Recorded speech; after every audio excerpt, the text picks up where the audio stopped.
Citizens speak out. In countries such as Bahrain, Jordan, Libya, Palestine, Syria, Turkey, and Yemen, people continue to gather in solidarity as they seek greater equality, human rights, job opportunities, and other democratic reforms. Jordan.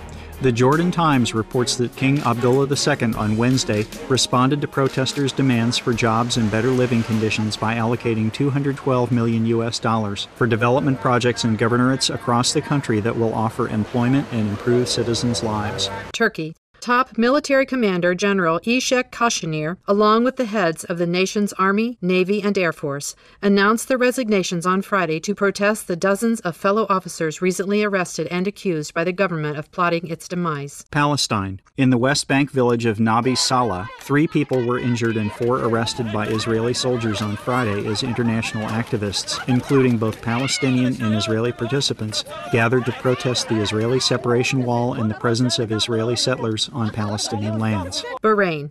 Tens of thousands of activists demonstrated Friday, speaking out against reforms announced by King Hamad bin Isa al-Khalifa, following a national dialogue, saying that these do not represent the will of the people. The changes grant more monitoring powers to the elected lower house of parliament, but maintain the overriding authorities of the upper house, which is appointed by royal elite. Minority Party leader Syed al-Mousawi, whose al-Wefaq group walked out of the discussions, said that no real reform was achieved as there still is no fully elected government and no change in the voting system. Syria. As tens of thousands of Syrian citizens rallied Friday across the country in protest of the rule of President Bashar al-Assad, activists stated that security forces killed 20 people, including 2 children, wounding dozens more as they fired upon the crowds in cities including Latakia, Hama, Homs, Deraa, Kiswa, and Deir al-Zor. In addition, hundreds of people in and around Damascus were reported to have been arrested over a 2-day period.